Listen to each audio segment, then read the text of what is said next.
Hello, all or some, whoever's watching this. I just got my Starlink satellite in the mail, got everything hooked up on the inside, but I got way too many trees on the outside that's obstructing the satellite signal and everything like that. So I really just wanted to kind of document and really record all the problems that I might have as we go through the process of getting the clear side of view for the satellites and then getting the internet up and running. And then maybe if somebody out there who's in the same similar situation as me, then they're able to come to a video with some help and guidance, and maybe they can avoid some of the frustration and heartache that I'm about to go through because I got a lot of trees to clear. So let's just head up to the roof, see where the sat dish is currently, see the setup there, and then just take a look around and see what we need to do and what all trees need to go down. So let's go. So here we are out on the top deck, and there we have satellite dish. Thought this was pretty cool. As soon as you plug it in, it actually starts rotating and moving. And then of course the router is out there. Of course that's going to be inside, but I just have it outside right now. And I already did the test, and it is telling me I have way too many trees, which I already knew and expected. But just how many is yet to be determined as we go through this whole process and series. I don't know how many videos I make. But I would like to look back and just see what all we had to do to get Starlink here. And then I think I'm going to actually buy the different mount that they have that actually it's kind of like a door hinge where you can lock it in place. And it will just sit right on the top where the peak is at on your roof. And I think that's going to be the way I'm going to go, just because it's permanent / temporary. I can move it around if anything happens. If we're getting bad storms or something, then I can always take it down, and it's not going to be like drilled in up there and mess with the wildlife, because there's always like a bird's nest or a bee's nest up there. So what I'm going to do is we'll head down. I don't know if you can already see it on the video, but I do have a lot of X's on trees already that I'm going to have cut down. And I'm going to have actually my great uncle's going to come out. He's been in the logging business for about 40 years. So he's going to come out, help me out, cut those trees down, and then take them away to where we can get them turned into expensive 2x4s and 4x6s. So let's just head down and check out where we're going to go, because I don't know yet if I want to actually clear 50 to 60 feet and just go all the way around the house to have the actual sat dish sitting up on like the middle peak right there, or if I want to go back and actually clear out about a square acre's worth of land and then just have it on a pole and then run the wire in. But let's go down and take a closer look at that.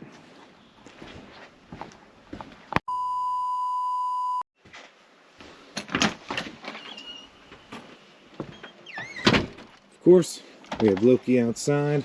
I already have my chainsaw fuel and bar oil right here. Chainsaw's right in the shed up there, if you can see it. But once I get all this documented and recorded, then I'll be taking that out and we'll be cutting some trees and clearing stuff. I'll probably save that for the second video, because I think this one might go over 10 minutes, and I know everybody's really busy, so I don't want to take up any more time. But just walking up here. You can come, Loki. Come on. We'll just take a look up here where I already got all my X's here.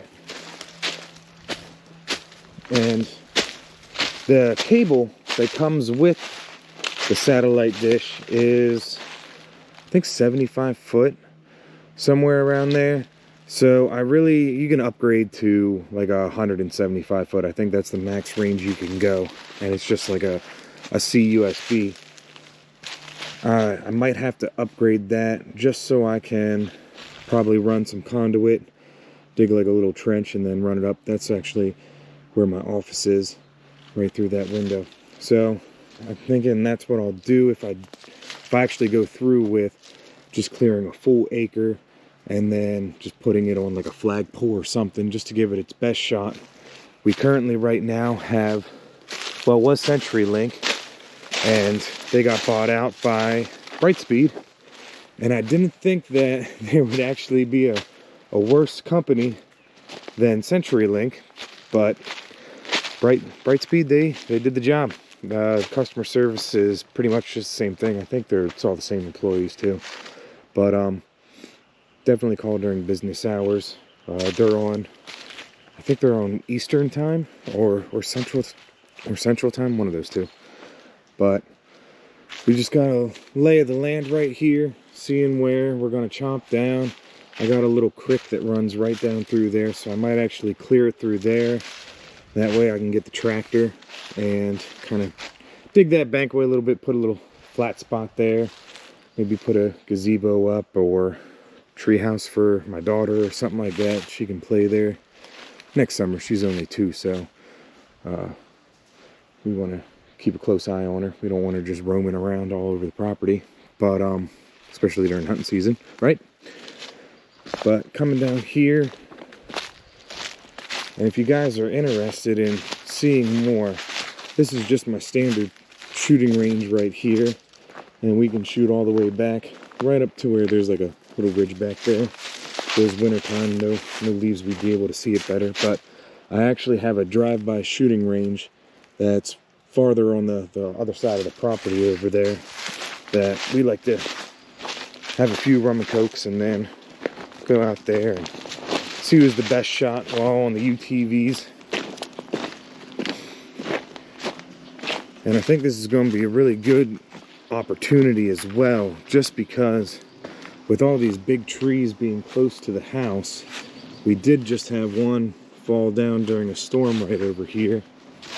And I'm lucky that it actually landed going the other way, because it would have hit the Jeep, UTV, even Loki if he was standing there at the time. So we'll get all those trees that are fully mature, ready to be cut down and butchered for 2x4s and everything like that, whatever they want to make them into. But I'll clear out some of this small stuff too. I do want to have, you know, I don't want to just leave it barren. I do want to have trees, and I do want to have it, you know, looking good. I just don't want to absolutely clear cut it and just be, you know, looking nasty. But I'm also going to be taking down the trees that are by the power line right there, all those big ones. But there's definitely going to be a lot of work to do, and I mean, this is actually one of the first nice Saturdays that we actually got, so I figured this would be the start of the series that I'm doing. I already did start cutting some trees down. As you can see, that one's cut. I have one cut right up here, just taking out the small stuff, the ones that I feel comfortable with, because I do not want to be making a phone call to the home insurance people and being like, hey, that new roof we put on, you guys need to replace it. There's no way around it. Unavoidable. Act of God. But now that we're out here, we're looking around. You see where I was using the ratchet strap, because that tree actually didn't fall the right way. I'm by no means the best with a chainsaw, so that's why I'm looking to the professionals for it. But we'll just see what we can do, clear all this up, and then I might even dig some of this bank back just to make it flatter. But yeah, more to come. And look, he's coming up the driveway. Did you get the mail? No? No mail today? No bills? Loki, I think he sprained his ankle or something like that. He's been limping a little bit, but he goes to the vet next week, so we'll get him checked out. But let's just go in, do a summary recap. If you have any questions, like I said, I don't really know how much traction this video is going to get. Really just doing it for my own documentation, and you know, if it helps somebody along the way, then it helps somebody along the way. And if you do have any questions or want to watch this journey and just see how many trees need to go down, then feel free to leave a comment, ask questions, do whatever you need to do, and I'll get back to you as soon as I can. And yeah, let's just go recap. All right, me and Loki, we're all good to go here. I'm going to be getting the chainsaw out right now. I'll record some of that And I'll definitely be recording next weekend whenever my uncle comes out, whenever he starts taking trees down and it starts looking real nice here with all the big trees getting gone. But I'll keep everybody up to date, and if there is anybody, I'll just keep it up for my own purposes here. But see how long this series goes for, see how long it takes me. It's kind of, videos are gonna kind of hold me accountable for getting stuff done, because you know how procrastination can just kind of hit, and you know, life picks up. So I think that this is going to be a good way to hold me accountable to a time frame. I would like to have results with Starlink up within, you know, the next month, depending on scheduling of getting all the trees out and getting everything down. So it's going to be a little bit of a process, but definitely looking forward to hopefully getting something where they said that it's going to be around 100 megabytes per second for your download speed, which is, you know, 5 times more than what I have right now currently, and it being old CenturyLink, that only works half the time anyway. So let's just see where this adventure takes me and what it's going to do to the landscape and what we, you know, do next with it. So see you in the next video.